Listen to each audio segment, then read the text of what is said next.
우리가 성탄절을 지낼 때마다 우리 속으로 되물어야 할 질문이 있다 생각합니다. 성탄절이 왜 즐거운가라는 질문입니다. 어린아이들은 산타가 선물을 주는 날이니까 즐겁다 합니다. 청년들은 친구들과 함께 어울려 즐길 수 있는 휴일이니 즐겁다 합니다.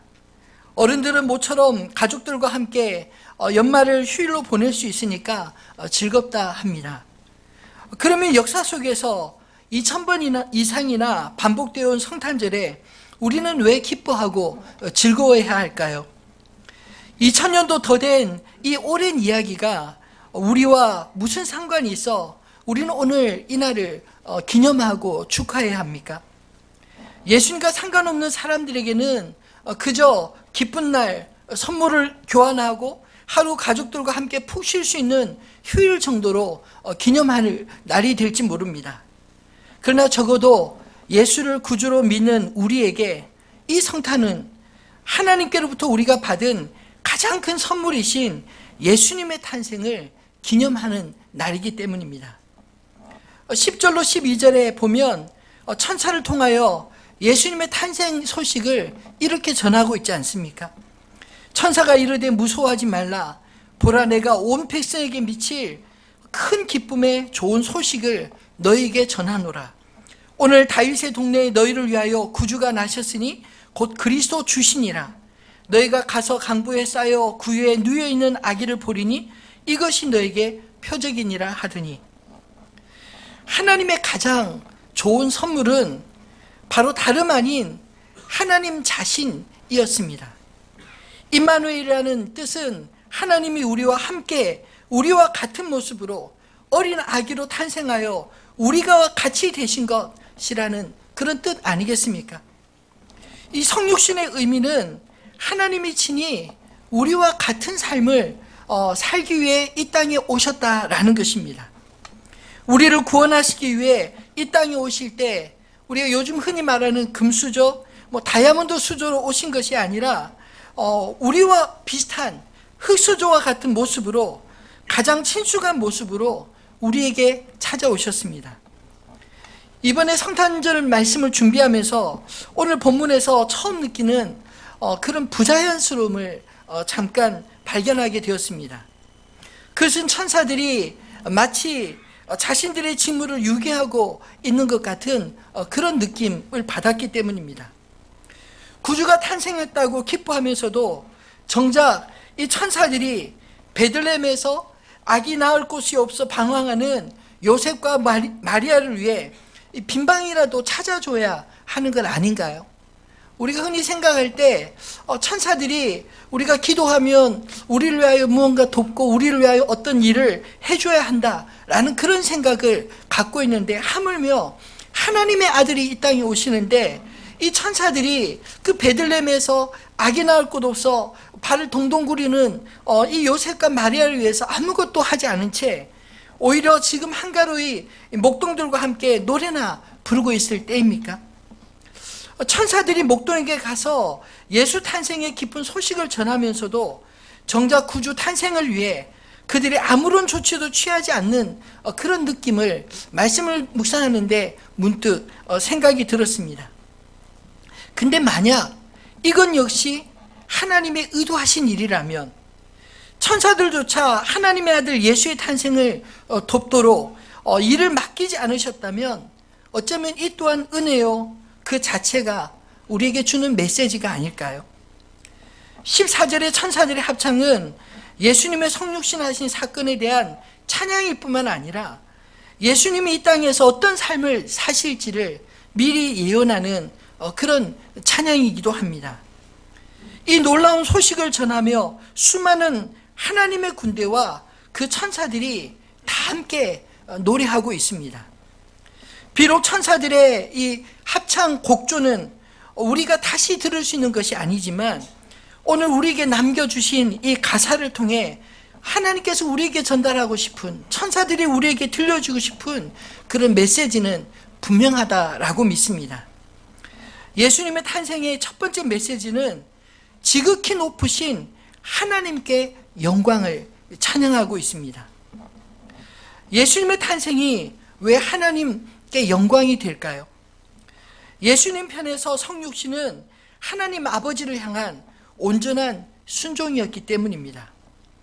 빌립보서 2장 6절로 11절 말씀에 보면 성육신 하신 예수님이 하나님 아버지 앞에 어떻게 영광 돌리셨는지를 이렇게 말씀하고 있습니다. 한번 같이 읽어볼까요?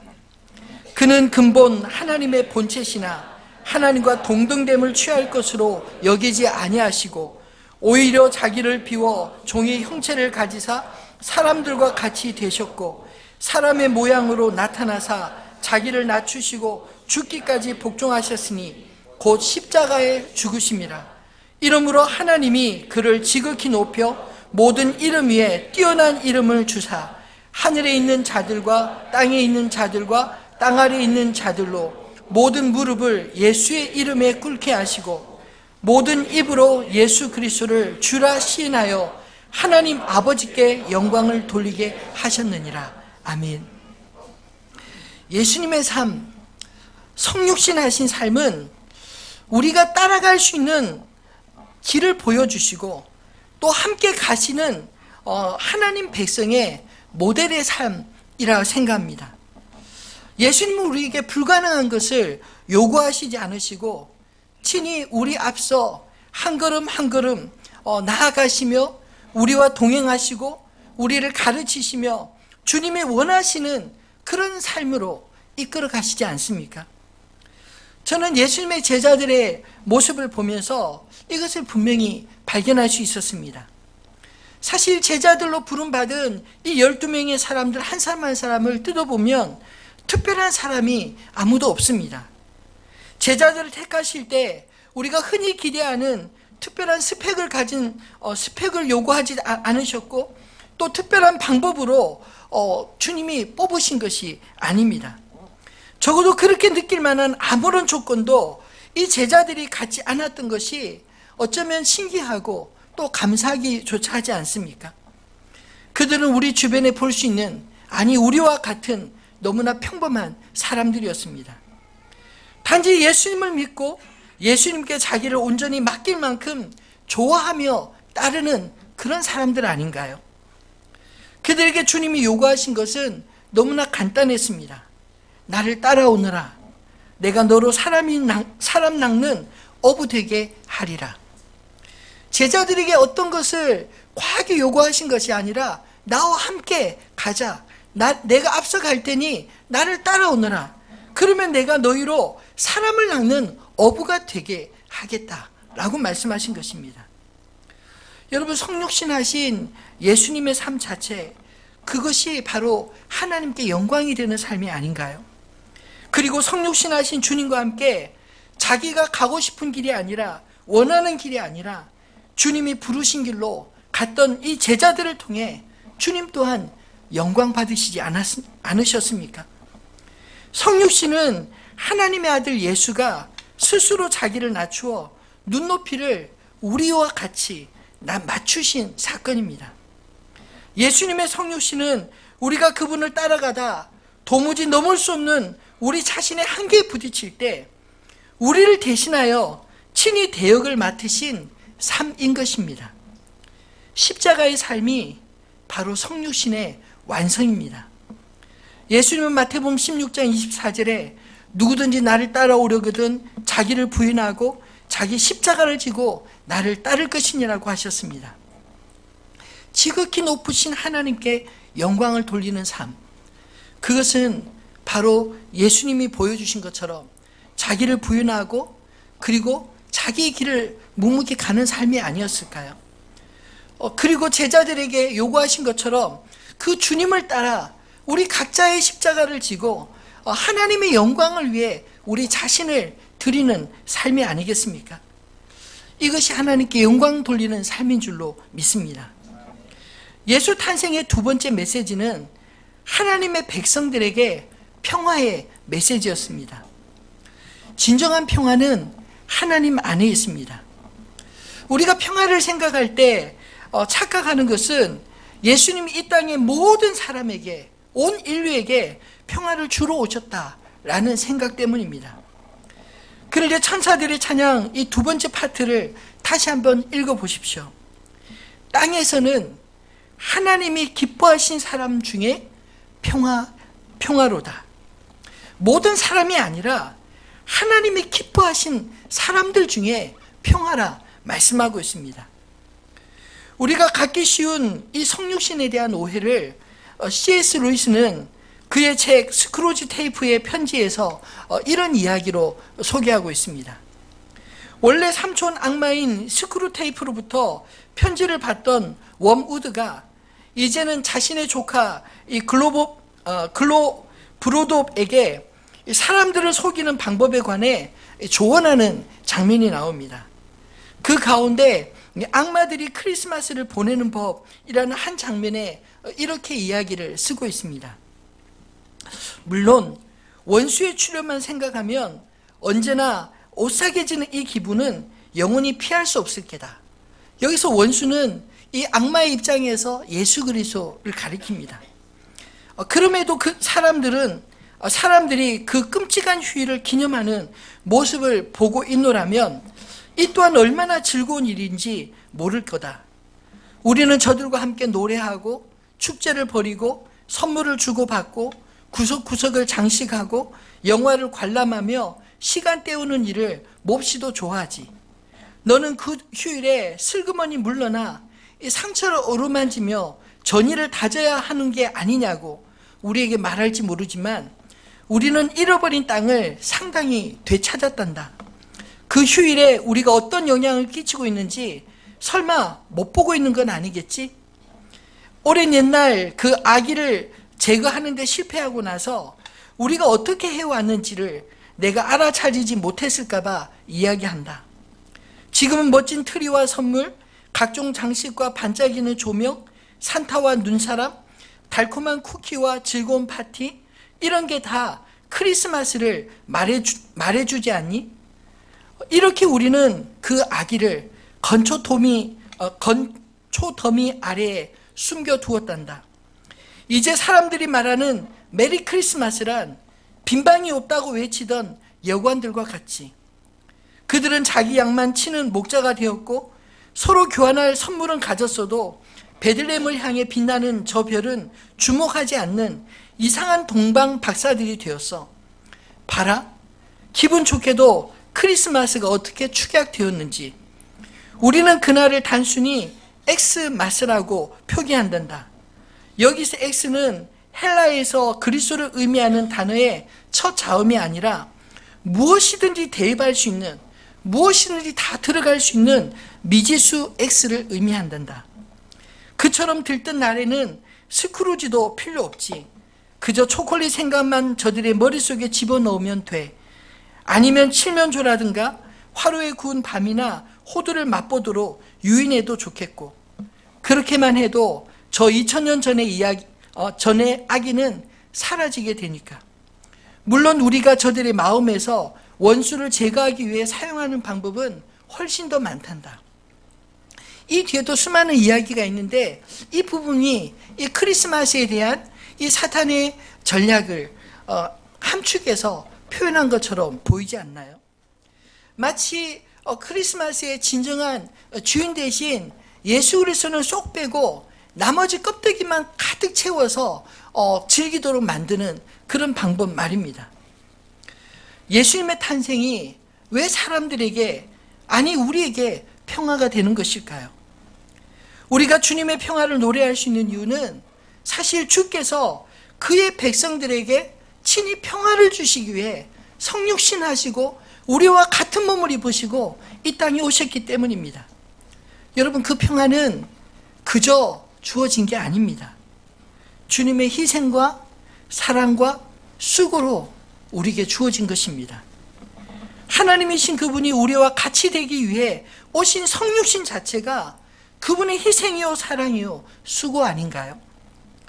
주님은 그의 제자들인 우리에게 이 땅의 평화를 위해 새 계명을 명하셨습니다. 요한복음 13장 34절로 35절에 보면 새 계명을 너에게 주노니 서로 사랑하라. 내가 너희를 사랑한 것 같이 너희도 서로 사랑하라. 너희가 서로 사랑하면 이로써 모든 사람이 너희가 내 제자인 줄 알리라. 여러분, 그리스도를 따르는 삶은 막연한 구호가 아닙니다. 이 땅에 하나님의 사람으로 평화를 주는 것이 주님이 이 땅에 육신을 입고 오신 진정한 이유요 목적이 아니겠습니까? 마찬가지로 우리 자신을 뛰어넘어 주님의 제자로 그렇게 살라 말씀하신 것입니다.